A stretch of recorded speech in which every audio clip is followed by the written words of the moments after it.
He laughed at her civilian badge, thinking she was just some spaceport bureaucrat. His royal escort whispered a warning that should have made him reconsider. But Prince Morgetti, third of his name and conqueror of lesser species, didn't realize he was facing Lieutenant Commander Brianna, the woman who rewrote galactic engagement protocols. The request appeared exactly at 14 NAR station time, a corporate-level assumption that Imperial vessels consider normal procedure. Lieutenant Commander Brianna's 3-month command had embedded one simple principle into Meridian Prime's operational culture. Every ship gets screened. Every time. No exceptions. Her second-in-command, Raske, approached with the diplomatic waiver request, looking like he'd rather be handling live explosives. His fingers tapped nervously against the datapad as he extended it toward her. You could see the tension in his shoulders. He knew how this would go. The station security manual, Section 4, Paragraph 12, states it clearly. No preferential treatment for any vessel classification. Standard interstellar protocols reinforce this across all regulated ports. Equal screening prevents exploitation patterns. Space stations learned long ago that waived inspections create the exact vulnerabilities attackers look for. Brianna's posture didn't shift. Her uniform remained perfectly pressed against the backdrop of junior officers exchanging anxious glances. They'd seen Imperial delegations before. They knew the dance. Historical data shows 3/4 of security breaches start with someone making an exception, someone deciding rules don't apply to important people. Outside the viewport, the Prince's transport drifted closer. Its gold-trimmed hull and ornamental thrusters stood in stark contrast to the station's gray utilitarian architecture. The ship looked less like functional transportation and more like a floating throne room. You could already imagine the perfumed air and self-important announcements waiting inside. Brianna didn't look at the approaching vessel. She kept her eyes on Raske. "There is no express lane," she said, her voice calm and measured. "There is only the lane, and everyone uses it." The statement hung there in the control room air, simple and uncompromising. It wasn't a negotiation. It was a fact of station life. Rask nodded slowly, the datapad lowering to his side as he accepted the inevitable. Across the room, 2 junior operators exchanged a look that mixed relief with fresh anxiety. Meanwhile, the royal docking sequence completed with a series of automated confirmations. Lights shifted from amber to green across the control panels. The Imperial transport settled into its berth with a quiet hum of precision hydraulics. A perfect docking, a textbook arrival. Everything exactly according to protocol, except for that one expectation about special treatment. The Prince's party would be disembarking now, gathering their luggage and their dignity, preparing to step into a reception that wouldn't match their expectations. You could almost hear the rustle of expensive fabrics and the clink of ceremonial metals as they formed their procession. They believed they were about to receive the streamlined welcome befitting their status. They were about to be disappointed. Brianna finally turned toward the main display, her eyes scanning the docking bay feed. Her expression remained neutral, professional. She'd given her order. Now she would watch it unfold. The control room fell into a tense silence, broken only by the soft clicks of console inputs and the steady hum of life support. Everyone waited to see how Imperial pride would respond to institutional consistency.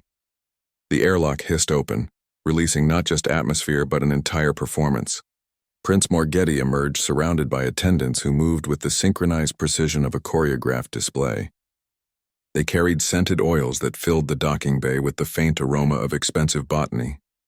You could smell the privilege before you heard the titles. His introduction echoed through the bay. Morgetti, third of his name, heir to the Crimson Throne, delivered by a crier whose vocal cords had clearly been trained for maximum projection. The words bounced off the steel walls, each syllable weighted with centuries of inherited authority. It was the kind of announcement that typically made station personnel straighten their uniforms and check their protocols. Instead, the Prince's first words questioned the station's right to even temporarily inconvenience someone of his stature. His voice carried that particular blend of boredom and entitlement that suggests rules are for other people. "You do understand who you're delaying?" he asked, not even looking at Brianna directly, as if addressing some lower-ranking official who might actually answer to him. His entourage fanned out automatically, creating a physical barrier between royalty and common security staff. They moved with practiced efficiency, establishing a perimeter that said important people within, ordinary people without. This kind of territorial marking is standard imperial procedure in fringe territories, where they expect automatic deference. Hegemonic protocols typically grant royal vessels immediate clearance in peripheral regions, treating inspection requirements as mere formalities rather than actual security measures. Brianna's expression didn't change. Her hand rested near her standard-issue datapad, fingers relaxed. She watched the display of Imperial theater with the detached interest of someone observing traffic patterns. Interstellar law is quite clear on this point. Local security protocols override diplomatic expectations. Stations maintain authority to enforce their own safety measures regardless of who's passing through. This isn't some obscure regulation either. It's fundamental spaceport governance. Meanwhile, the prince's aide Plick had begun quietly accessing station manifests on his own device. His fingers moved quickly, nervously scanning security complement lists and protocol databases. You could see the calculations happening behind his eyes as he compared Imperial expectations with station reality. The tension wasn't in Brianna's posture, but in the gradually dawning realization on the Imperial side that their usual shortcuts might not apply. Here, Morgetti made his position clearer with a boast about being conqueror of lesser species delivered, with the casual confidence of someone who'd never been challenged on the claim. It was meant to establish dominance, to reframe the conversation around Imperial power rather than station procedure. Brianna responded by requesting standard docking documentation, crew manifests, cargo lists, recent port records, the same paperwork every vessel supplies, the same forms filled out by freight haulers and passenger liners and diplomatic envoys alike. Her tone remained professional, her gaze steady. She wasn't refusing the prince's passage. She was simply requiring what the manual required. This marked the first real crack in the Imperial performance. The facade of automatic privilege began to show its fragility when met with consistent application of rules. What qualifies you, civilian, to delay Imperial business? The prince's question carried that specific tone used by people who've never been told their questions might be inappropriate. He framed the entire concept of authority around military background, as if interstellar governance somehow required combat decorations to validate basic procedure. His eyes moved across Brianna's uniform with deliberate slowness, searching for medals or insignia that would indicate traditional military standing. He found none, and his expression conveyed that this confirmed his assumptions. Imperial military culture operates on visible validation. Rank isn't just about function, it's about presentation. Gold braiding, ceremonial weapons, heritage badges marking generations of service. They value the theater of power as much as its application. It's a system where looking imposing often matters more than being effective. Hegemonic doctrine especially emphasizes these displays when dealing with peripheral stations, using visual intimidation as a standard diplomatic tool. Brianna's response began with deceptive simplicity. Human, I suppose I do have some of that. No elaboration, no defensive posturing. Just a calm acknowledgement that perhaps qualified her more than medals might. Human military traditions often prioritize different metrics: strategic innovation, adaptive tactics, and what they call asymmetric advantage over ceremonial recognition. Their command structures frequently value creative problem-solving over rigid adherence to traditional warfare metrics. The surrounding diplomats and aides subtly shifted their weight. You could see postures change as listeners recognized the conversational pivot. Where moments earlier this had been about bureaucratic stubbornness, it now hinted at something deeper. The prince's condescension had unexpectedly opened a door, and Brianna had stepped through it with 4 quiet words. Morgetti's reaction was predictably imperial. Instead of recognizing the implied experience behind her statement, he demanded specifics. What sort of experience? What engagements? What command? His tone suggested he expected either vague generalities or outright fabrication. He was still operating under the assumption that anyone truly significant would already be known to him, that important military figures always wore their histories visibly. This forced the conversation into entirely new territory. No longer about docking permissions or protocol exceptions, it became about tactical literacy and operational knowledge. The prince had attempted to discredit her authority based on appearance, and in doing so, he'd invited a discussion about actual capability. The control room atmosphere shifted from tense bureaucracy to something closer to an impromptu tactical assessment. Brianna maintained her neutral expression, but something in her posture suggested she'd been here before, not necessarily with princes, but with people who confused appearance with substance. Her fingers rested lightly on her datapad, not as a shield but as a tool waiting to be used. The Imperial entourage watched with renewed interest, some with skepticism, others with dawning curiosity about this calm woman who hadn't flinched at royal bluster. The discussion had effectively pivoted from whether rules applied to who truly understood how things worked in practice. It was no longer about authority granted by title, but competence demonstrated through knowledge. And Prince Morgetti, perhaps without realizing it, had just asked exactly the wrong question to someone who preferred answering with facts rather than credentials. Prince Morgetti shifted tactics, gesturing toward the viewport as if his fleet might materialize there by sheer force of royal will. He described hegemonic dreadnoughts with the practiced cadence of someone reciting propaganda materials. Unstoppable instruments of galactic dominance, he called them. Floating fortresses that could reduce planets to rubble with a single salvo. His description focused entirely on scale. Kilometers of armor, banks of energy weapons, shields that could withstand entire fleets. It was the standard Imperial sales pitch, really, the kind they put in recruitment hollows and diplomatic presentations. The tension came from his absolute certainty.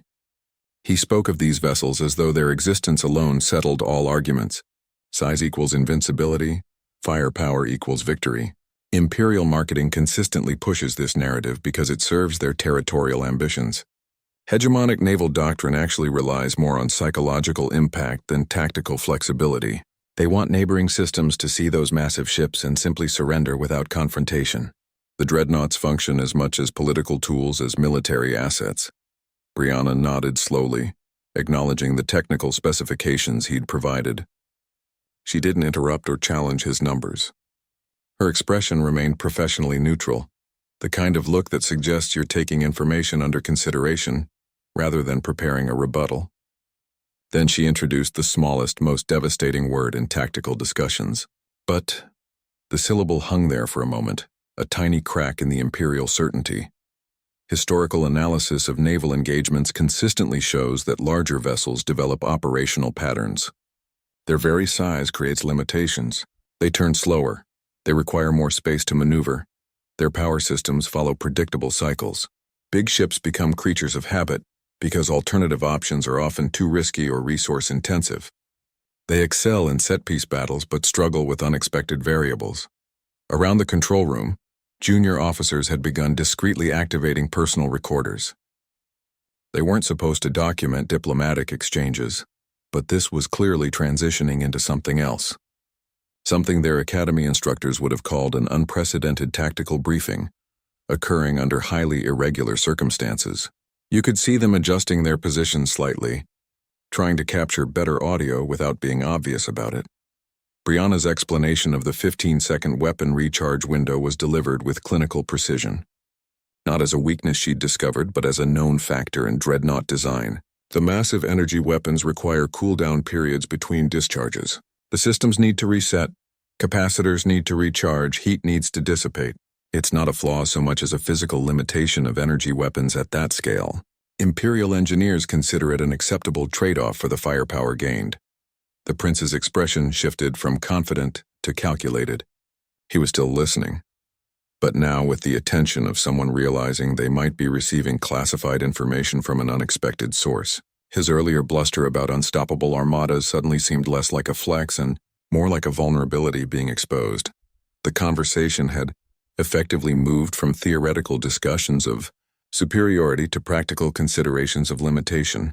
It was no longer about what dreadnoughts could do in ideal conditions, but what they couldn't do when faced with opponents who understood their systems better than their own commanders did. The control room atmosphere changed from diplomatic standoff to impromptu masterclass, with Imperial pride slowly realizing it might be receiving education from an unexpected quarter. Their lower aft shield coverage presents a particular tactical opportunity, Brianna noted clinically. Her tone suggested she might be discussing atmospheric conditions rather than warship vulnerabilities. The security chief described dreadnought defensive systems with unsettling precision. citing shield modulation frequencies and power distribution conflicts between engines and defensive grids. She spoke about these systems not as theoretical concepts but as practical realities, the way an engineer might discuss plumbing or electrical wiring. Morgetti's confidence visibly faltered. His royal composure developed micro-fractures as Brianna detailed specific technical parameters that should have been classified Imperial intelligence. You could see the calculation in his eyes. How does a station security officer know our shield modulation patterns? His earlier arrogance began to curdle into something closer to professional concern. The conversation had shifted from diplomatic posturing to something resembling a tactical debrief, and he was no longer controlling the narrative. Imperial engineers had long considered the aft section adequately protected for retreat scenarios. Naval architecture typically prioritizes forward-facing protection in offensive-oriented vessels, treating the rear as secondary. The design philosophy assumes that if a dreadnought is retreating, the battle is already lost anyway. This thinking creates a particular kind of blind spot, not just in the shields themselves, but in the strategic assumptions behind them. They built for glorious advances, not graceful withdrawals. Brianna explained how coordinated small craft attacks could exploit shield generator cycling patterns. Shield technology creates periodic vulnerabilities during power redistribution cycles, moments when energy must be shifted from one sector to another. These aren't design flaws so much as physical limitations of energy management at scale. The system must breathe, must reset, must recalibrate. Imperial doctrine assumes these moments happen too quickly to be exploited by any conventional force. The prince's aides exchanged concerned glances, recognizing they were hearing information that shouldn't exist outside secured briefings. One aide particularly kept checking his recording device, as if verifying this was actually being said aloud in a public docking bay. Their professional demeanor began showing cracks of personal anxiety. This wasn't supposed to happen. Station security personnel weren't supposed to understand fleet vulnerabilities at this level of detail. Brianna's technical briefing systematically transformed Imperial advantages into calculable risks. What had been presented as overwhelming force became a series of engineering compromises and operational limitations. The dreadnoughts remained formidable, certainly, but they shifted from mythical beasts to complex machines with specific weaknesses. The control room atmosphere changed from diplomatic tension to something resembling an advanced tactics seminar, with Imperial officers as unwilling students. This precise knowledge hinted at deeper human engagement experience than Imperial intelligence had documented. It suggested not just theoretical study but practical application. The specifics about shield modulation frequencies in particular indicated either excellent intelligence gathering or first-hand observation under combat conditions. Either possibility should have concerned the Imperial delegation more than it apparently had during their mission planning. The prince's earlier confidence in his fleet's invincibility now seemed less like pride and more like ignorance of his own assets' limitations. He stood watching Brianna with a new expression, not respect exactly, but the wary calculation of someone realizing they've underestimated their opponent's preparation. His entourage had stopped their performative posturing and were now simply listening, their professional masks slipping to reveal genuine professional concern beneath. Brianna continued her analysis without emphasis or dramatics, delivering each technical detail with the matter-of-fact tone of someone reading from a manual. She wasn't boasting about human capabilities or mocking Imperial design choices. She was simply stating facts about spacecraft systems, as neutral as discussing life support or navigation protocols. Yet each factual statement carried implications that visibly unsettled the Imperial delegation. The conversation had effectively moved from whether rules applied to whether Imperial military doctrine itself contained fundamental flaws in its understanding of space combat. What began as a bureaucratic standoff over docking procedures had become an impromptu masterclass in tactical vulnerability assessment, delivered by someone who clearly understood Imperial systems better than some Imperial officers themselves. Brianna introduced the Battle of Proxima Station as if discussing engine maintenance schedules. Her tone remained flat, professional, devoid of dramatic emphasis. She described 12 human vessels facing a hegemonic dreadnought group with the detachment of someone reading from a technical manual. The numbers alone told a clear story. overwhelming Imperial advantage in both firepower and numerical superiority. Anyone running the basic tactical assessment would see the obvious outcome. Standard naval doctrine would recommend immediate retreat against such odds. Conventional military wisdom generally considers a 3-to-1 superiority necessary for successful engagement against a fortified position. The Imperial force at Proxima Station dramatically exceeded this ratio, making the human position seem practically untenable. Any reasonable commander would have withdrawn, rather than face almost certain destruction against such overwhelming force. The human commander instead ordered a triple-vector assault that confused Imperial tacticians. Multi-vector attacks historically prove effective against centralized command structures because they force divided attention and create coordination challenges. The Imperial command ship found itself processing multiple threats simultaneously, each requiring different defensive responses. This tactical approach deliberately exploited the Imperial fleet's reliance on hierarchical decision-making. Morgetti leaned forward slightly, his royal posture giving way to professional curiosity. He seemed unfamiliar with this particular version of Proxima Station's history. Imperial records likely presented the engagement differently, emphasizing different aspects or perhaps omitting certain details altogether. His expression suggested he was hearing information that didn't align with what he'd been taught about.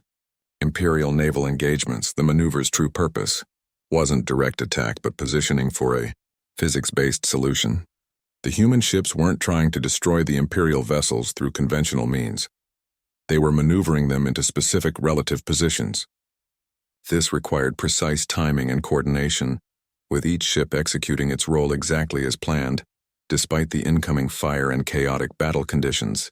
The Imperial commanders, focused on traditional combat metrics, failed to recognize the unconventional tactical pattern developing around them. The triple-vector approach created confusion precisely because it didn't match standard engagement protocols.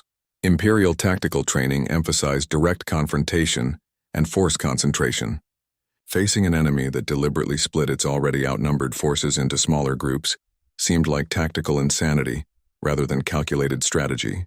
This apparent mistake actually became the foundation of the human advantage, as the Imperial command structure struggled to respond to something outside its operational experience. The positioning allowed the human force to execute a maneuver that traditional military strategies wouldn't have considered viable. They used the Imperial fleet's own formation and predictable responses to create the conditions they needed. This approach demonstrated a fundamental difference in tactical philosophy. Where Imperial doctrine valued overwhelming force, human strategy valued precise application of force at critical points. The story effectively escalated from conventional tactical discussion to unprecedented creativity in space combat. What began as a simple account of battle ratios transformed into a lesson about rethinking fundamental assumptions of space warfare. The Imperial delegation listened with varying expressions, some skeptical, others genuinely fascinated by this alternative perspective on a battle they thought they understood. Brianna continued her explanation without embellishment, her delivery remaining matter-of-fact.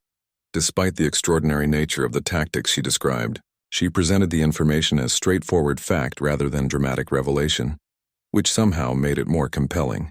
The control room had become an impromptu classroom, with Imperial officers receiving education about their own military history from an unexpected source. The transition from traditional warfare concepts to innovative tactical thinking occurred seamlessly in her narrative.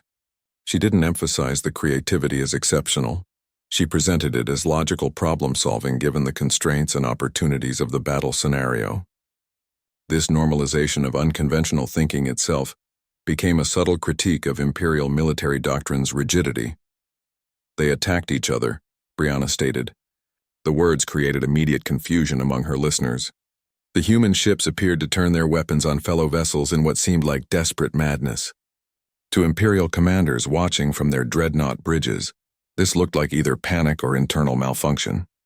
They saw ships that should have been coordinating instead firing on one another, creating a chaotic scene that defied standard combat logic. The carefully timed mutual destruction created a massive energy release at precise coordinates. Controlled chain reactions can generate electromagnetic pulses exceeding defensive thresholds when properly engineered. This wasn't random destruction, but calculated sacrifice, with each ship's destruction contributing to a specific energy pattern. The timing had to be perfect, the positions exact, the energy outputs coordinated down to the millisecond. The resulting EMP crippled dreadnought targeting systems and shield generators simultaneously. Electromagnetic warfare typically focuses on localized effects rather than fleet-scale disruption, but this was something different entirely. The pulse washed over the Imperial formation, not damaging hulls or armor, but disabling the electronic systems that made the ship's functional weapons platforms. Targeting computers went dark, shield generators faltered, communication networks dissolved into static. Morgetti's face paled as he realized this contradicted official battle reports. The Imperial version of Proxima Station spoke of glorious victory against overwhelming odds, of tactical brilliance overcoming numerical disadvantage. What Brianna described was something else entirely. A victory achieved through physics and sacrifice rather than conventional military superiority. His expression showed the cognitive dissonance of someone, hearing a fundamentally different accounting of events they believed they understood. The suicide-tinged tactic became a masterstroke of tactical, timing and physics application. What appeared to be desperation was actually precise calculation. The human commander had recognized that conventional victory was impossible, so they engineered an unconventional solution. They turned their own destruction into a weapon, using the energy of their ship's demise to create an effect that level conventional weapons couldn't achieve. This revelation undermined the foundation of Imperial naval superiority claims. If a dozen ships could disable an entire dreadnought group through clever application of physics rather than superior firepower, then the entire concept of overwhelming force needed re-examination. The Imperial delegation stood in silence, some looking at Brianna with new appreciation, others with something closer to professional concern about what else their official histories might have gotten wrong. The control room had become utterly still during this explanation. Even the junior officers had stopped their discreet recording, simply watching Brianna with focused attention. Her matter-of-fact delivery made the extraordinary tactic sound almost routine, like she was explaining standard operating procedure rather than one of the most unconventional military maneuvers in recent space history. Prince Morgetti finally found his voice, though it lacked its earlier confidence. That's not, the official account suggests different circumstances. His objection sounded weak even to himself, the words hanging in the air without conviction. He was defending not just Imperial history, but his entire understanding of how space combat worked, and the defense was crumbling under the weight of Brianna's calm, detailed explanation. Brianna didn't challenge his objection directly. She simply waited, her expression neutral as if giving him time to process the discrepancy between what he'd been taught and what actually occurred. The silence stretched, punctuated only by the hum of station systems and the faint rustle of Imperial court garments as aides shifted. Uncomfortably, this moment completed the transformation of the encounter from bureaucratic standoff to historical revisionism. What began as an argument about docking procedures had become a questioning of fundamental Imperial narratives. The prince's confidence in his fleet's superiority, his belief in the righteousness of Imperial expansion, even his understanding of his own military history, all were being systematically dismantled by a station security officer with a datapad and too much specific knowledge. Morgetti seized on the sovereign's wrath as his final argument, his voice regaining some of its earlier Imperial certainty. The 18-kilometer dreadnought represented everything his empire claimed to stand for: scale, power, technological dominance. He described it as never boarded, never captured, never defeated, each never delivered with the weight of official propaganda. The anecdote aimed to restore the psychological advantage that had been steadily draining away throughout their conversation. He needed this symbol to remain untarnished. Imperial propaganda consistently used the wrath as symbolic proof of technological superiority. Militaries often create these legendary vessels for psychological warfare and recruitment purposes, floating monuments to national pride that serve as both weapons and advertisements. The ship's very existence was meant to convince potential adversaries that resistance was futile, that some forces were simply too massive to challenge. Its record of never being defeated wasn't just history, it was carefully maintained mythology. Brianna acknowledged the ship's impressive statistics with a slight nod. Length, firepower, crew complement. All the numbers matched Imperial claims. Then she began revealing uncomfortable truths. Historical analysis shows supposedly impregnable systems often have undocumented compromises, design trade-offs that get overlooked in the marketing materials. The Wrath's armor seams, for instance, presented particular vulnerabilities during certain engine output cycles. Around them, station security personnel quietly adjusted their positioning.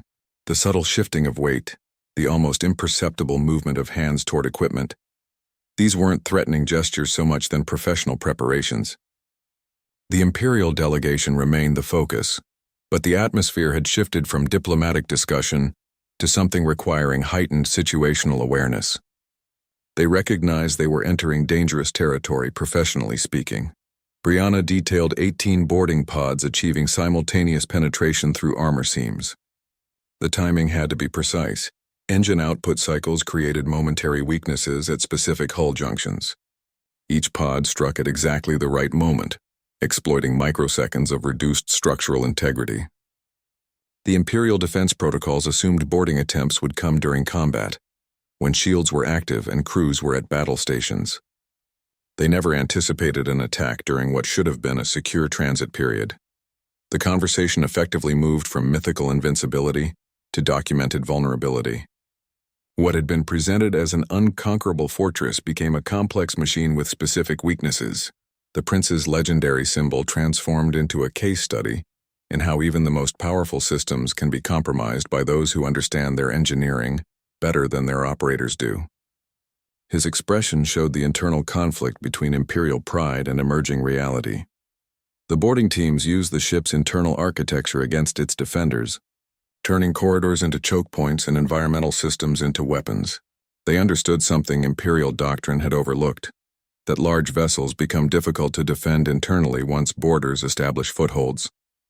Communication delays between sections, compartmentalization that prevents coordinated response, the simple physics of moving through kilometers of passageways all became advantages for the attacking force. Morgetti stood silently, his earlier confidence replaced by something more complex. He wasn't just hearing about a military defeat, he was witnessing the dismantling of a foundational myth. The Sovereign's wrath wasn't just a ship. It was proof that his empire's way of thinking about power was correct. Now someone was explaining in precise technical detail why that thinking might contain fundamental flaws. The control room had become utterly focused on Brianna's explanation. Even the junior officers who should have been monitoring station systems were watching her, caught up in the unfolding revision of Imperial history.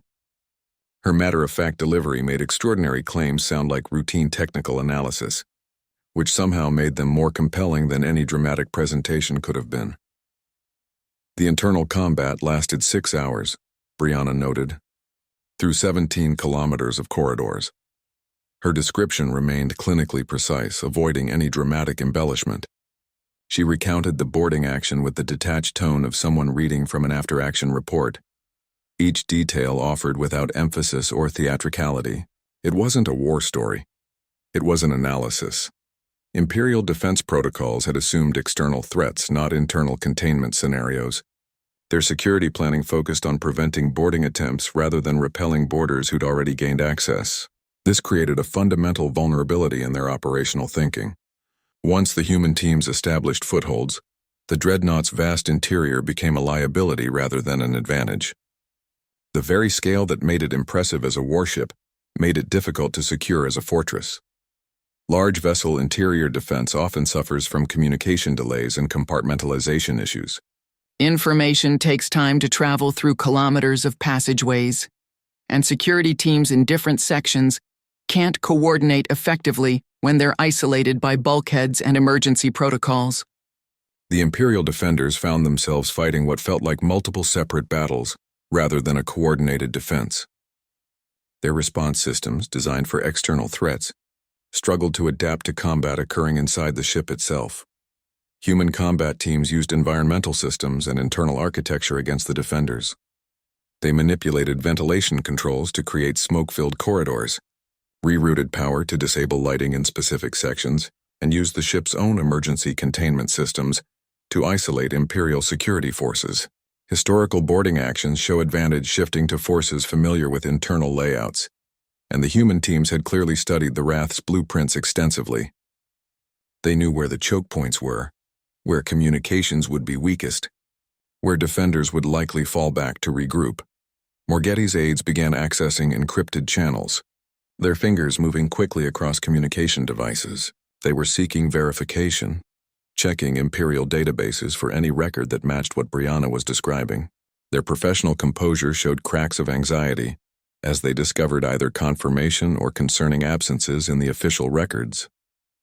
You could see the silent communication passing between them, eyebrows raised slightly, subtle head shakes, the kinds of gestures people make when reality isn't matching expectations.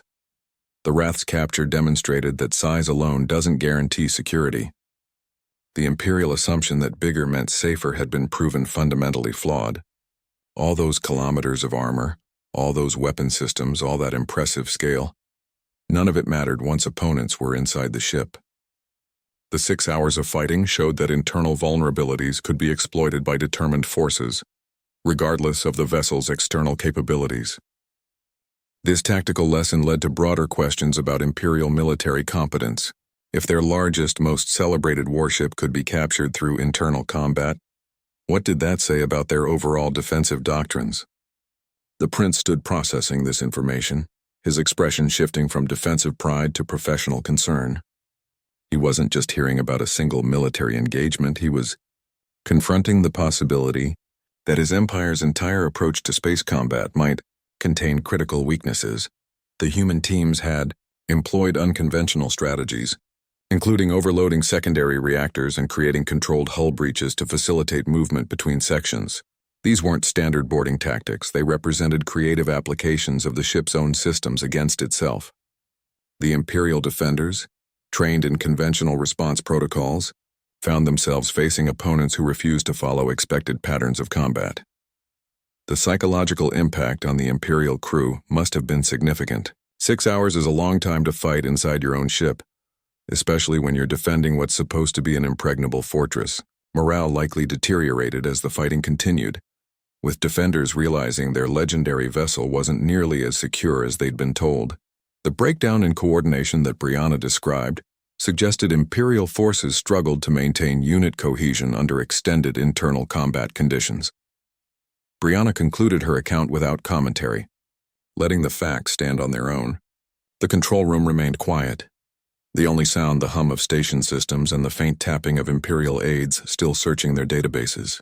The story of the Wrath's capture had shifted from mythical invincibility to documented vulnerability, and the Imperial delegation was clearly struggling with the implications.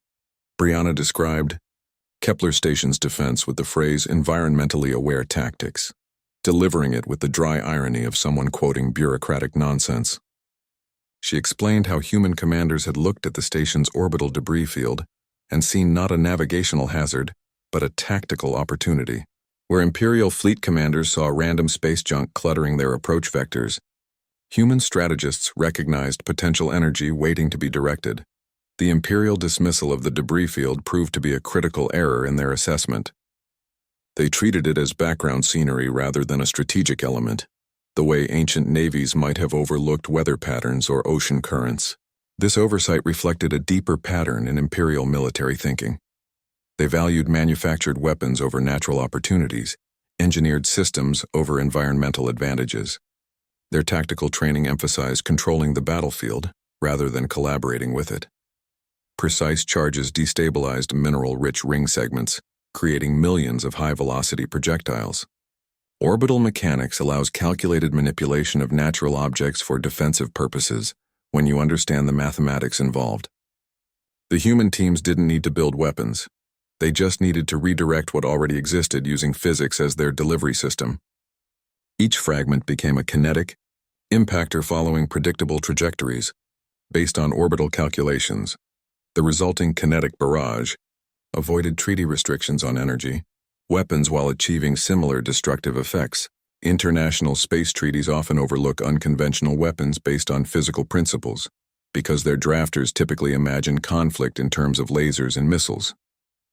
The legal frameworks focus on regulating technology rather than creativity, which creates interesting loopholes for commanders. Willing to think differently about what constitutes a weapon system, diplomats began reconsidering standard definitions of weapon systems as Brianna explained the tactic. You could see the recalculations happening behind professional masks as they processed the implications. If a debris field could be weaponized, then anything in space potentially became a tactical element. Asteroids, radiation belts, even gravitational anomalies. The entire concept of battlefield engineering shifted from what you brought with you to what you could use around you. The tactic demonstrated human creativity within existing physical and legal constraints. They hadn't violated any treaties or invented new technologies. They'd simply applied existing knowledge in unconventional ways. The Imperial forces found themselves facing not superior firepower, but superior thinking, which proved more difficult to counter than any weapon system.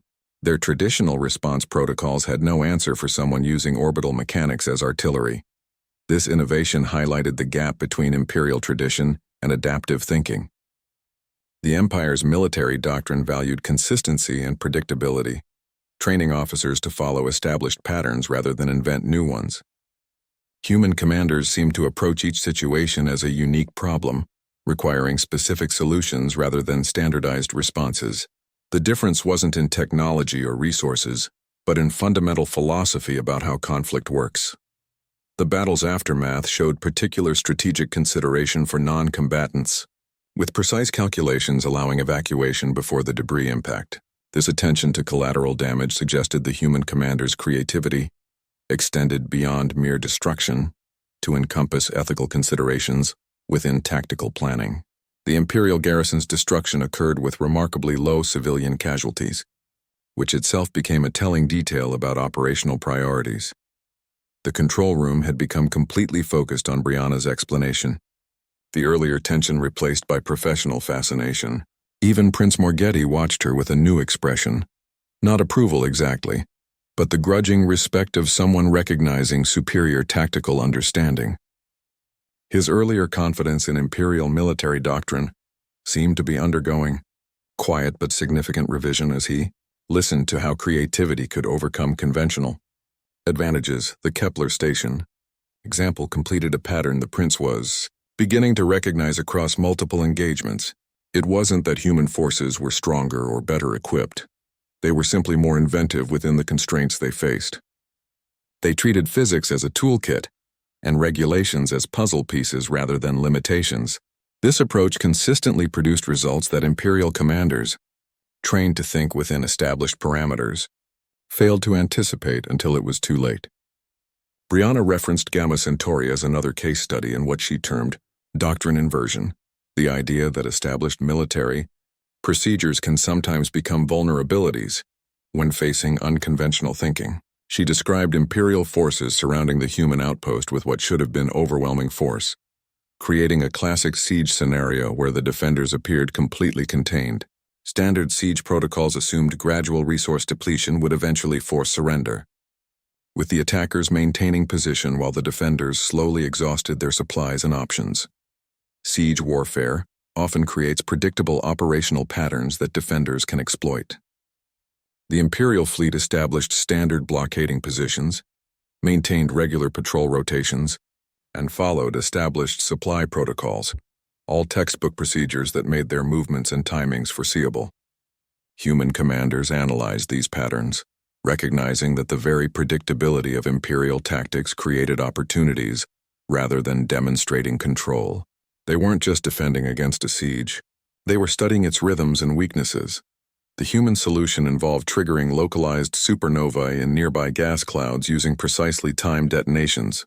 Astrophysical phenomena can be weaponized given sufficient understanding of stellar mechanics. But this requires calculating complex chain reactions and energy propagation patterns. The timing had to account for light speed delays, gravitational influences, and the specific composition of each gas cloud. It wasn't simply about causing explosions.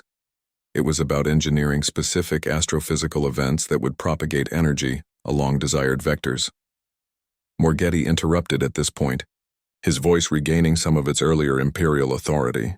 That contradicts official records, he stated, citing the hegemonic version where human forces abandon the system when faced with inevitable defeat.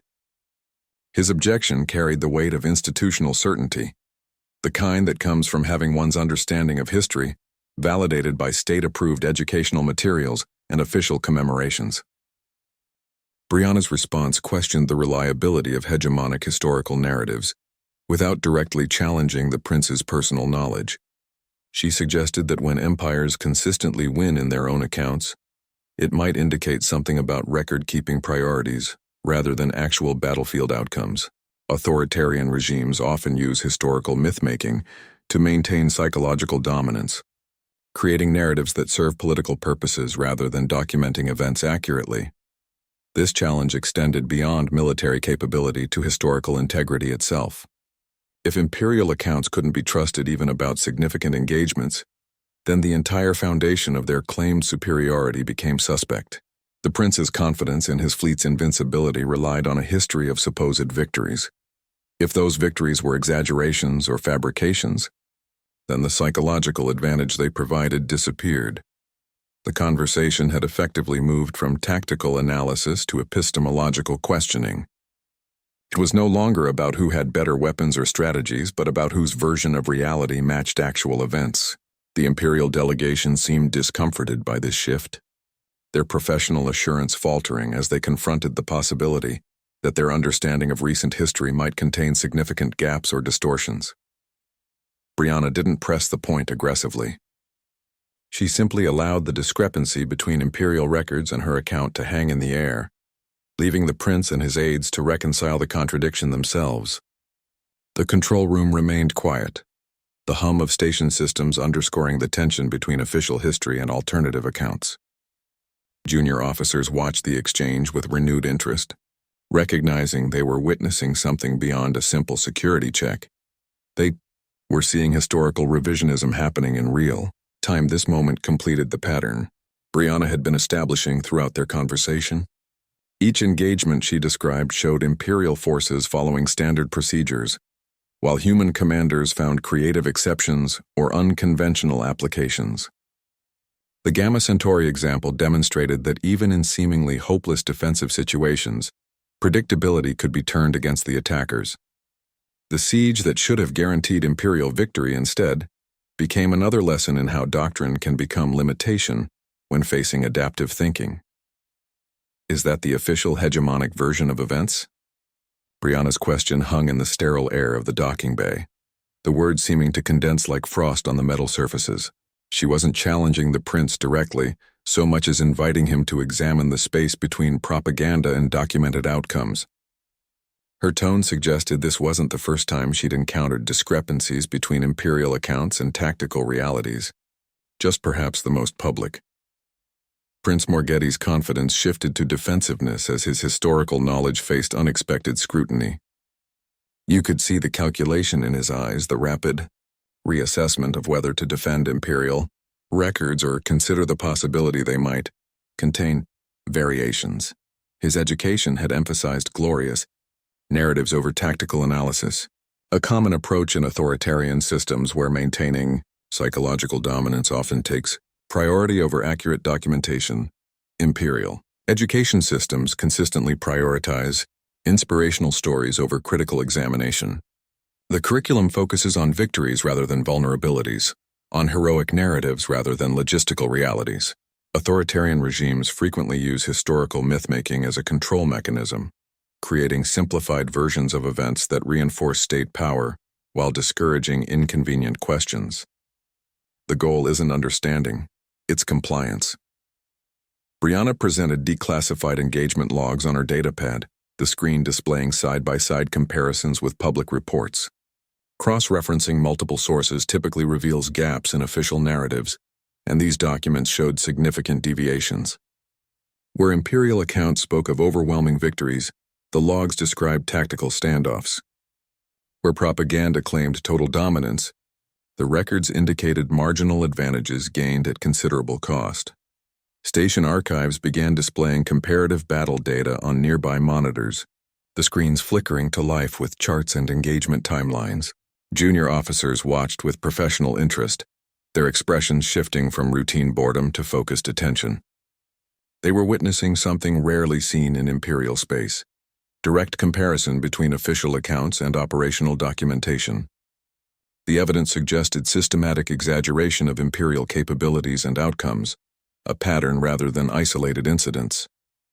This reality gap exposed deeper issues beyond military tactics.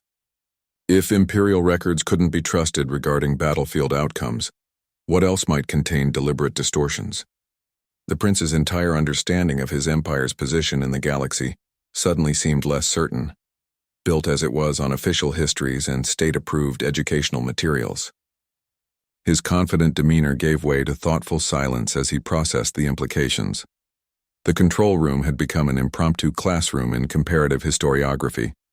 Brianna didn't press her advantage aggressively. She simply presented the documents and allowed the discrepancies to speak for themselves. The Imperial aides looked increasingly uncomfortable, their professional assurance undermined by evidence that contradicted everything they'd been taught about their military's invincibility.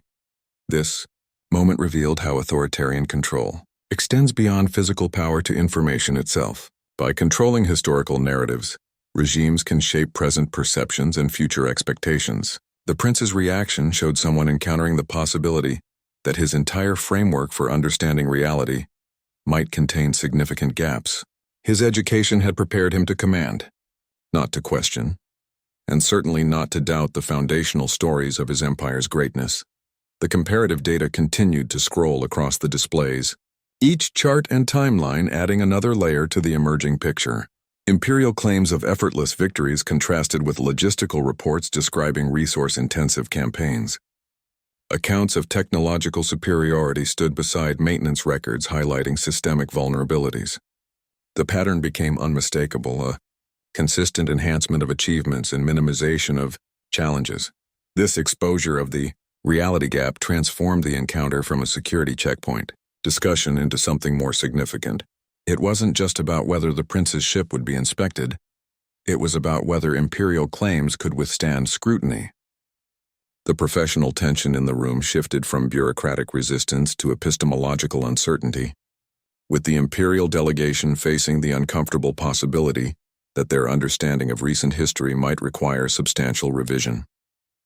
Brianna pivoted from military history to current documentation, with the seamless efficiency of someone switching between database screens. She requested specific details about the prince's diplomatic mission parameters and complete cargo manifests, her tone shifting from historical analysis to present-tense procedure. The questions were standard security protocol, the kind any vessel would answer during routine inspection. They just happened to be directed at someone unaccustomed to answering them. Prince Morgetti's responses became increasingly evasive, his answers circling around specifics without landing on actual information. He referenced diplomatic purpose and interstate relations without providing concrete details about meeting schedules or cargo contents. His evasiveness stood in sharp contrast to Brianna's precise knowledge of his vessel's energy signatures and mass distribution patterns. You could see the mismatch developing: Imperial obfuscation meeting station intelligence gathering. Imperial diplomats frequently use status to bypass standard inspection protocols, treating diplomatic immunity as blanket protection rather than specific privilege. The historical record shows consistent abuse of diplomatic channels for transporting prohibited materials, with immunity claims serving as convenient cover for activities that would otherwise trigger security responses. This pattern creates systemic vulnerabilities that sophisticated traffickers learn to exploit. Brianna's security team had correlated energy signatures with known weapons trafficking patterns. Advanced scanning technology can identify specific materials despite shielding attempts through spectral analysis and mass density matching. The system doesn't care about diplomatic status. It reads energy emissions and material compositions, comparing them against prohibited items databases. The results showed clear matches with restricted weaponry categories. Around the docking bay, security teams quietly established perimeter control. The movement wasn't dramatic, just personnel shifting positions, doors securing, communication channels activating. They maintained professional calm while effectively sealing the area, their actions speaking louder than any announcement could. The Imperial delegation noticed the subtle changes in station posture, their own body language shifting from arrogant to apprehensive. The prince's diplomatic mission concealed illegal arms transportation. What had been presented as interstate diplomacy was actually weapons movement under false pretenses. The discrepancy between claimed purpose and actual contents transformed the encounter from theoretical discussion to immediate security response. Rules that seemed bureaucratic suddenly became operational necessities. The transition occurred without raised voices or dramatic gestures. Brianna simply continued her questioning while security protocols activated around them. The Imperial delegation found themselves in a situation where their usual advantages, status, intimidation, procedural exceptions, no longer functioned as intended. They were facing consistent application of rules they'd assumed were for other people. The control room atmosphere shifted from historical debate to criminal investigation. Junior officers focused on their consoles with renewed intensity, running verification checks and cross-referencing databases. The theoretical discussion about Imperial military history became suddenly irrelevant beside the practical reality of illegal weapons currently docked at their station. Academic interest transformed into professional responsibility. Brianna's expression remained professionally neutral throughout. Her attention divided between the prince's evasive answers and the security updates appearing on her datapad. She wasn't accusing or confronting. She was simply gathering information while her team executed standard containment procedures. The Imperial delegation's growing discomfort came from realizing their situation had fundamentally changed without any obvious dramatic moment, marking the shift. The revelation that diplomatic cover was being used for arms trafficking changed everything about the encounter. What began as a debate about historical narratives became a matter of current legal violation. The prince's earlier confidence in his imperial privileges seemed suddenly naive, his assumptions about automatic deference appearing dangerously out of touch with actual security protocols. The theoretical had become unavoidably practical. Diplomatic immunity doesn't cover arms trafficking, Brianna stated with finality, her tone devoid of theatricality. She quoted specific interstellar statutes regarding prohibited materials and diplomatic exceptions, her delivery flat and precise, like someone reading warranty terms. The words carried legal weight without emotional emphasis, each clause building an inescapable framework around the prince's diminishing options. Morgetti's legal protection evaporated under the weight of criminal allegations. His royal status, which moments earlier had seemed like an impenetrable shield, now appeared as fragile as station glass. Imperial legal advisors typically assume blanket immunity regardless of activity nature, operating under the comfortable assumption that diplomatic status trumps local laws. This thinking creates systemic blind spots where privilege becomes entitlement, and exceptions become expected norms. International space law clearly delineates between protected diplomatic activities and criminal behavior. The Vienna Convention on Diplomatic Relations establishes that immunity exists to facilitate interstate relations, not to enable violations of fundamental security protocols. Weapons trafficking falls squarely outside protected functions, particularly when involving prohibited materials specifically banned by interstellar treaties. The legal distinction isn't ambiguous. It's deliberately explicit to prevent exactly this kind of abuse. Brianna presented evidence matching the prince's weapons to specific conflict zones. Forensic weapon analysis can trace materials to specific sources and destinations through manufacturing markers, energy signatures, and transaction records. The process involves detailed examination of serial numbers, composition analysis, and cross-referencing with conflict databases. Each weapon tells a story about its journey from factory to conflict zone, and these stories consistently pointed to prohibited activities. Plick, the prince's aide, began accessing emergency legal channels with increasing desperation. His fingers moved across communication devices, attempting to contact imperial legal advisors who should have been available for exactly this kind of crisis. The emergency protocols that normally provided instant access to legal support instead returned automated responses and unanswered queries. The system that should have protected them seemed to be recognizing the severity of the situation before they did. The diplomatic mission was revealed as cover for illegal arms distribution. What had been presented as interstate diplomacy was actually weapons movement disguised as official business. The transition from philosophical debate to judicial process occurred without ceremony. One moment they were discussing historical battles, the next they were facing criminal charges. The confrontation shifted from theoretical superiority to practical legality, from who had better tactics to who had broken specific laws. The control room atmosphere transformed from academic discussion to legal proceedings. Junior officers began documenting every exchange, their consoles logging communications and recording statements. The Imperial delegation's earlier confidence gave way to legal apprehension, their postures shifting from arrogant to defensive. They were no longer debating military history. They were facing the consequences of violating interstellar weapons treaties. Brianna maintained her professional demeanor throughout, her attention divided between the legal statutes on her screen and the Imperial delegation's deteriorating position. She wasn't prosecuting or accusing. She was simply presenting facts while security systems executed standard response protocols. The situation had moved beyond diplomatic niceties into the realm of evidence and procedure, where royal titles mattered less than forensic analysis and treaty violations. The revelation completed the transformation of the encounter from bureaucratic standoff to criminal investigation. What began as an argument about docking permissions had become a matter of illegal arms trafficking, with the prince's diplomatic status providing no protection against serious criminal allegations. The theoretical discussions about imperial superiority seemed suddenly irrelevant beside the practical reality of violated laws and prohibited weapons. Plick's composed demeanor collapsed into visible panic. His professional mask, which had remained firmly in place through discussions of military history and tactical analysis, finally shattered under the weight of legal reality. The Imperial aide recognized the specific statutory references Brianna cited regarding weapons trafficking, each legal code number hitting with the force of a physical blow. His understanding of interstellar law, previously a tool for asserting privilege, became suddenly and terrifyingly practical. His emergency channels returned automated responses about suspended diplomatic privileges. The communication system that should have provided immediate access to Imperial legal support instead delivered bureaucratic rejections and system-generated warnings.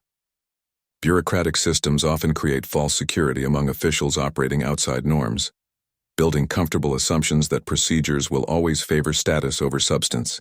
The Imperial bureaucratic structure had conditioned its functionaries to expect automatic protection regardless of circumstances, fostering a dangerous disregard for actual legal boundaries. Plick's attempts to contact Imperial legal advisors met with unexpected silence. The emergency protocols that normally connected directly to the Imperial Justice Ministry returned only error codes and system-busy signals. Diplomatic communication channels typically include built-in monitoring for illegal activities, a standard security measure that ironically now prevented the very assistance the Imperial delegation desperately needed. Their privileged access had become their vulnerability, their special status their undoing. Station security systems logged all outgoing communications from the Imperial Party, documenting every failed connection attempt and every panicked query. The surveillance wasn't dramatic or obvious, just standard procedure executing in the background while the Imperial delegation's situation deteriorated. Each transmitted message became evidence, each communication attempt further documentation of their isolation. The systems that should have protected them were now recording their desperation.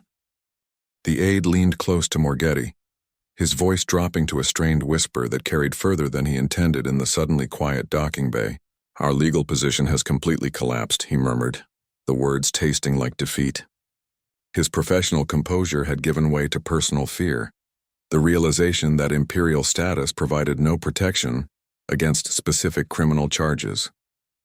The psychological impact of losing diplomatic protection created immediate vulnerability, replacing arrogant confidence with very real apprehension. This moment completed the shift from Imperial arrogance to institutional accountability. What began as confident assertion of privilege ended with whispered acknowledgement of legal defeat. The Imperial delegation found themselves facing not theoretical discussions but practical consequences, not philosophical debates but criminal allegations. Their assumption of automatic immunity had proven dangerously naive. their reliance on status fundamentally misguided. The suspension of diplomatic immunity for criminal activities represents a well-established legal principle, though one imperial advisors typically treat as theoretical rather than practical.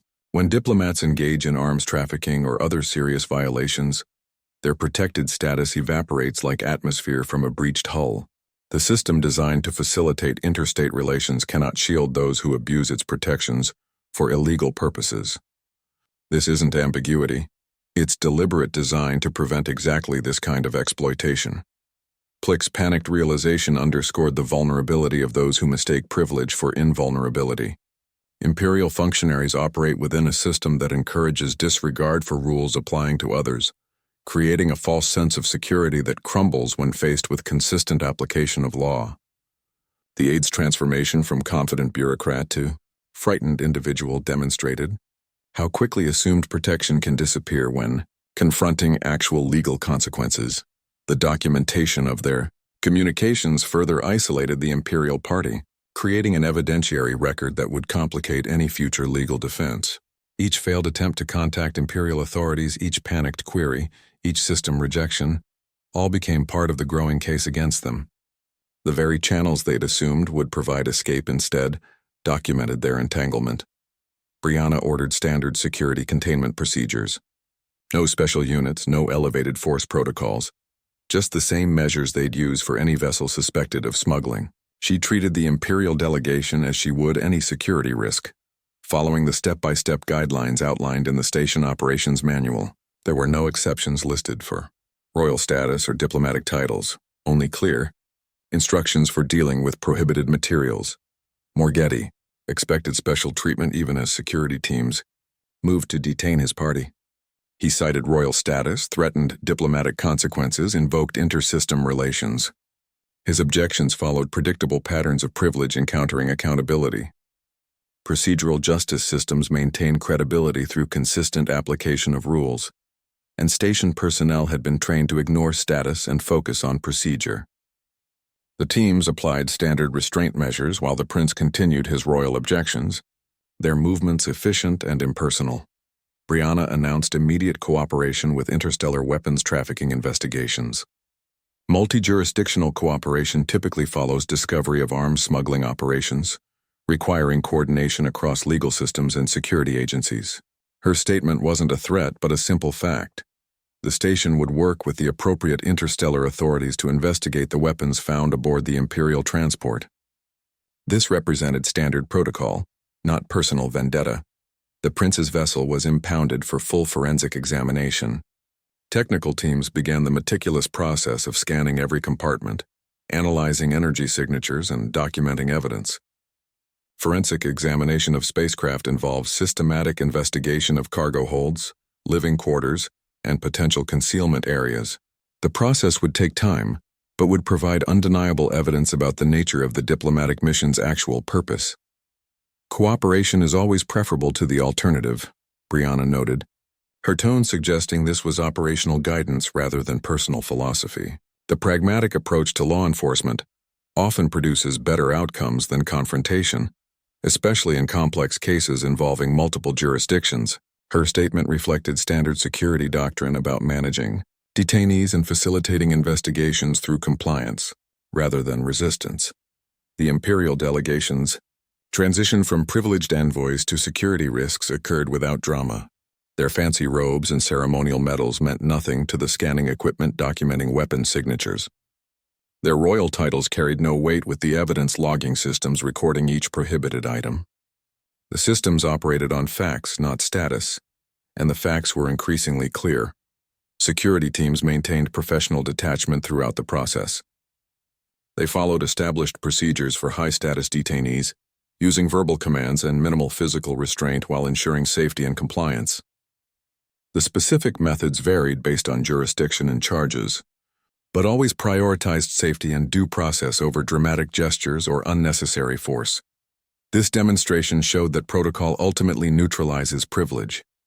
The consistent application of rules created an environment where imperial status provided no advantage against documented evidence. What began as a routine docking request had become a lesson in how systems function when applied equally to everyone. The imperial assumption that rules were for other people collapsed against unwavering procedural consistency. The forensic teams worked with methodical precision, their movements coordinated through established protocols. Each scan, each document check, each evidence log followed predetermined patterns designed to withstand legal scrutiny. The process wasn't about making statements, it was about building cases. And the case against the imperial delegation grew stronger with each completed procedure.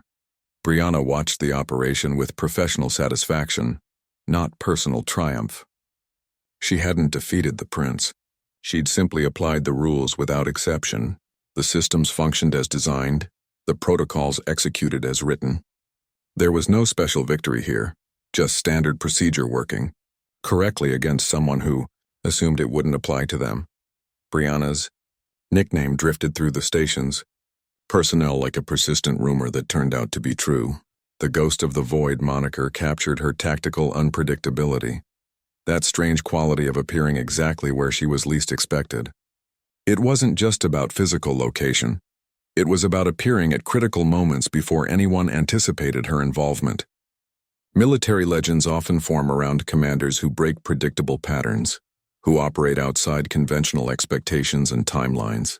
Their movements become difficult to track, not because they're secretive, but because they're unconventional. Imperial intelligence had documented her career movements with typical thoroughness, compiling reports and projections that should have predicted her assignment patterns. Their systems tracked personnel rotations, analyzed career trajectories, and developed probability models for command placements. Yet they'd failed to anticipate her Meridian Prime assignment, a critical failure in strategic assessment that now seemed particularly significant. The oversight suggested something about Imperial intelligence methodology, perhaps an over-reliance on conventional career patterns or an underestimation of human assignment unpredictability. Her reputation for arriving at critical junctures actually preceded her formal command assignments. Officers who'd served with her spoke of her appearing where needed most, often before higher command even recognized the need existed. This pattern created a certain mythology around her career path, with postings that seemed random but later revealed strategic significance. The nickname itself originated from her ship's documented ability to emerge from sensor-blind zones unexpectedly, exploiting known limitations in detection technology. Sensor systems have specific technical limitations that knowledgeable commanders can exploit. Every detection array has blind spots, every scanning system has frequency gaps, and experienced tacticians learn to navigate these limitations. Brianna's understanding of these technical constraints allowed her to approach situations from unexpected vectors, creating that ghost-like quality of appearing where conventional tracking said she shouldn't be. It wasn't magic, just better understanding of system limitations than her opponents possessed. Station personnel exchanged knowing glances as the Imperial situation deteriorated, recognizing the legend playing out in real time. You could see the recognition dawning across the control room. The subtle nods, the quiet realizations that this wasn't just another security chief doing her job. They'd heard the stories, read the reports, and now witnessed the reality of dealing with someone who understood systems better than their designers did. Prince Morgetti realized too late whom he'd actually encountered at the security checkpoint. His expression shifted from imperial arrogance to dawning comprehension as the pieces connected. The tactical knowledge, the precise understanding of imperial systems, the calm authority that seemed disproportionate to her position. The security chief he'd dismissed as a bureaucratic obstacle was actually someone whose reputation should have made him reconsider his entire approach. This recognition completed the humiliation of imperial arrogance.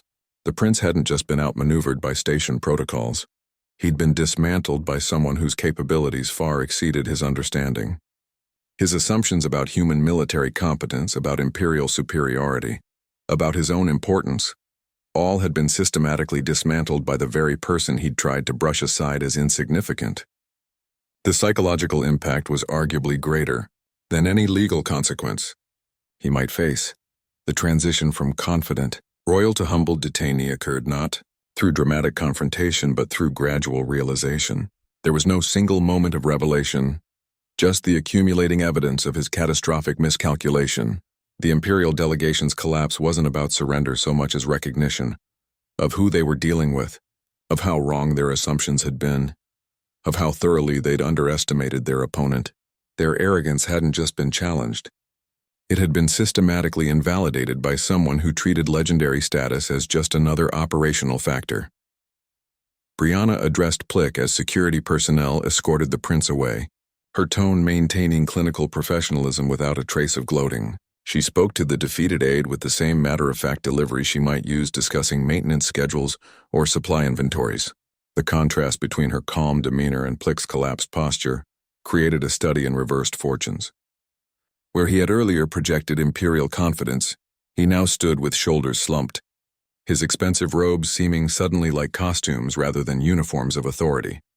The encounter demonstrated the strategic cost of underestimating opponents based on superficial assessment.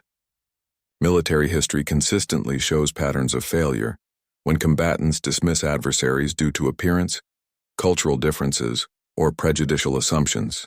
The prince's mistaken categorization of Brianna as a mere bureaucrat had led directly to his humiliation and legal entanglements. His assumptions about human military capabilities, formed without proper research or consideration, had proven catastrophically inaccurate. Strategic assessment failures often originate from cultural bias and incomplete intelligence gathering.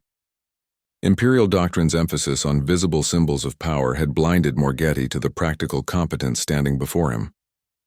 His education had emphasized imperial superiority to such an extent that he couldn't recognize capability that didn't match his expected parameters. The cultural certainty that his way represented the only valid approach created critical blind spots in his strategic thinking. Brianna's advice carried implications beyond their immediate situation, speaking to broader imperial policy failures. Her words weren't just about this particular encounter, but about systematic problems in how the Empire assessed potential threats and opportunities. The pattern of dismissing other species' capabilities, based on imperial standards, had repeatedly led to unexpected setbacks and strategic surprises throughout recent conflicts. Next, time your employer wants to insult a species' military capabilities, Brianna stated, her voice even and direct. You might want to research who you're talking to first. The advice landed not as a threat but as practical professional guidance. She wasn't gloating over her victory, but offering constructive criticism about how to avoid similar failures in future engagements. The statement encapsulated the core lesson of their entire exchange, that preparation and understanding matter more than assumptions and posturing. The transition from imperial arrogance to humbled acceptance occurred not through combat but through exposure of faulty thinking. Plick's defeated expression showed he understood the significance of her advice beyond the immediate circumstances. This wasn't just about one prince's mistake, but about systemic issues in imperial strategic culture that needed addressing. The encounter had moved from personal confrontation to professional lesson, with implications for how the Empire conducted its interstellar relations. This closing statement summarized the fundamental shift that had occurred throughout their conversation. What began as a dismissal of station authority had become a masterclass in strategic assessment and tactical knowledge. The prince's assumptions had been systematically dismantled not through force but through demonstrated competence and factual accuracy. His defeat came from within, his own flawed thinking rather than from external attack. The advice underscored the importance of understanding whom you're confronting before making assumptions based on appearance or preconceived notions. Effective strategic assessment requires looking beyond surface indicators to actual capabilities and experiences. The Imperial delegation's failure to research who they were dealing with had led directly to their current predicament, a lesson that extended far beyond this single docking bay incident. Brianna turned back to her console as the security team completed the prince's transfer, her attention shifting to the next item in her workflow. The exchange was over, the lesson delivered, the consequences in motion. Her parting words hung in the air, a simple professional recommendation that carried the weight of demonstrated experience and hard-earned wisdom about the dangers of underestimating opponents. Brianna resumed her station operations with the same methodical calm she'd maintained during a routine systems check. Her fingers moved across the console, pulling up docking requests and patrol schedules as if she hadn't just dismantled imperial arrogance and exposed illegal weapons trafficking. The transition from extraordinary confrontation to ordinary procedure occurred without visible shift in her demeanor. Professional security personnel often normalize remarkable events as part of standard operations, developing a kind of emotional insulation that allows them to process dramatic incidents without losing operational focus. Junior officers around the control room struggled to process what they'd witnessed. Their gazes kept drifting toward Brianna, then toward the now empty docking bay where Imperial entitlement had recently evaporated. You could see the cognitive adjustment happening in real time, the recalibration of what constituted normal spaceport operations.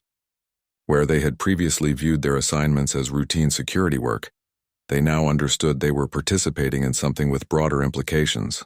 Their expressions mixed professional awe with personal uncertainty about how to integrate this experience into their understanding of station life.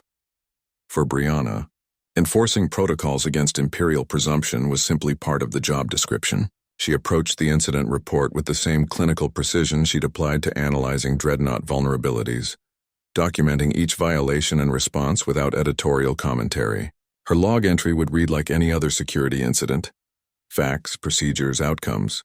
The normalization of extraordinary events becomes a survival mechanism in security work, allowing personnel to maintain effectiveness despite regularly encountering situations that would overwhelm civilian sensibilities. The incident would become another anecdote in station lore, retold during shift changes and training sessions. Institutional memory forms around these defining moments that demonstrate core values in action. The story of the prince's humiliation would join other tales of bureaucratic consistency, overcoming privileged assumptions, each retelling reinforcing the station's cultural identity. These stories serve both as entertainment and as implicit training, teaching new personnel how things work at Meridian Prime through narrative rather than manual. Meridian Prime's reputation would gradually solidify as a place where rules applied equally to everyone. Stations develop characters through consistent application of principles, and this encounter would become part of that developing identity. The message would spread through shipping channels and diplomatic circuits. This was not a place where status conferred automatic exception. This reputation building occurs gradually through accumulated incidents rather than deliberate marketing, each enforcement action contributing to an overall pattern that potential visitors learn to recognize. The encounter became just another day at the spaceport in Brianna's operational mindset. Her psychological approach to dramatic events treated them as variations within normal parameters, rather than extraordinary exceptions.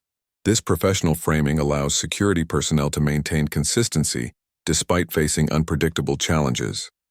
The incident joined other logged events in the station archives, its extraordinary nature rendered routine through bureaucratic documentation and standard response protocols.